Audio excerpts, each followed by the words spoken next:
Imagine being dressed in gold-threaded silk so heavy it drags at your shoulders, your hair brushed until it shines like polished chestnut, and your small hands scented faintly of rosewater. Imagine being led, step by hesitant step, into a grand cathedral whose vaulted ceiling seems to stretch into heaven itself. You are only 5 years old. The air is thick with incense, its perfume wrapping around you like a fog.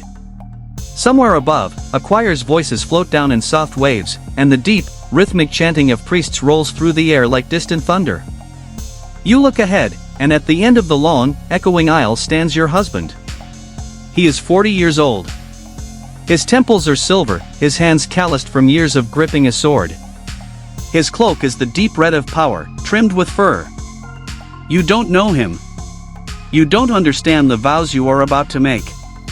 All you know, without quite knowing how, is that when this day ends, your childhood will end with it. It is the year 1469, and Europe is a chessboard. Kings and queens are pieces to be moved, sacrificed, or protected. The little bride is Margaret of Scotland, daughter of King James II and Queen Mary of Guelders. She was born into a world where her name was never truly hers, it was a weapon, sharpened for the games of men. Her marriage was not born of love. It was forged at a table far from her nursery, among men with ink-stained fingers, bent over maps lit by candlelight. It was an alliance, a silken thread meant to bind two kingdoms that had been on the brink of war for generations. To unite Scotland and England, and to quiet the storms rumbling between them, Margaret was promised to a man 8 times her age, a king's ally, a ruler whose life had been carved out by battles. On the morning of the ceremony, her nurse dressed her in crimson and gold, the colors of sovereignty. The gown's fabric scratched at her skin and its weight pressed down on her thin shoulders. She clutched a small bouquet of winter roses, their petals fragile and white, hoping no one would see her trembling hands. The cathedral doors opened, and the crowd turned. The sound of the great organ swelled, its booming notes making her heart beat faster. The man she would call husband stood waiting at the altar, broad-shouldered, his crown catching the flicker of torchlight. His face was a mask of courtly politeness, neither cruel nor kind, simply unreadable. The vows were spoken in Latin. Margaret's small voice wavered as she repeated words she barely understood, each syllable echoing up into the high stone arches before disappearing. When the final blessing came, the people erupted into cheers, not for her happiness, but for the peace her marriage promised. That night, there was no fairy tale ending. No playful dances, no whispered secrets between bride and groom. Margaret was escorted to a separate chamber, where ladies-in-waiting helped her out of the heavy gown and into a bed that felt colder than the marble floors beneath her feet. From that day forward, her life was not her own. She moved from one fortress to another, always under the watch of guards and tutors. She learned French, Latin, court etiquette, how to curtsy before royalty, and how to smile even when her heart was heavy. She was told when to speak, when to eat, and when to be silent.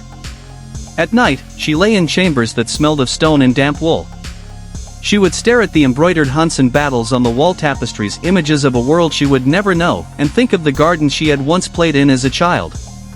Over time, those memories blurred, fading under the weight of her duties. For years, her marriage was symbolic. There was no wedding night. She was simply a piece of the kingdom's future, being polished, prepared, perfected. By 12, she was presented to foreign ambassadors as a refined lady of the court, her handwriting flawless, her embroidery admired, her manners beyond reproach. The man she called husband aged into his 50s, treating her less like a wife and more like a sacred treaty. And Margaret, though young, learned quickly. She mastered the art of listening more than speaking, of planting an idea in a man's mind so subtly he believed it was his own. She discovered that silence could be more powerful than speech. By 17, she was no longer the frightened child with winter roses in her hands. She was a survivor. But her husband's health was failing. His final months were spent behind heavy curtains, the air thick with smoke from the hearth. Margaret sat beside him, reading psalms, pouring wine into his shaking hands, watching the only life she had ever known slowly crumble. When he died, she became Queen Dowager, a widow before she had ever truly been a wife. She was still young, but she carried herself with the gravity of someone who had lived several lifetimes. Margaret could have returned to Scotland. Instead, she stayed. The English court was a dangerous place, full of whispered alliances, plots, and betrayals, but she had learned to navigate it with quiet precision. Suitors came, princes, dukes, knights, but each was chosen for her, never by her.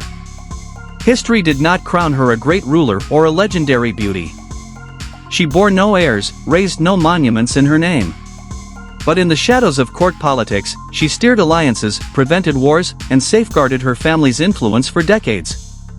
And so, she became a ghost in the history books, her name barely whispered, her face unrecorded. Yet, for those who know her story, she will always be remembered as the child who walked down an aisle in a cathedral filled with incense, a 5-year-old bride clutching winter roses, her small footsteps echoing toward a man 40 years her senior. A little girl who was never allowed to be just a little girl, forever trapped between childhood and the cold weight of a crown.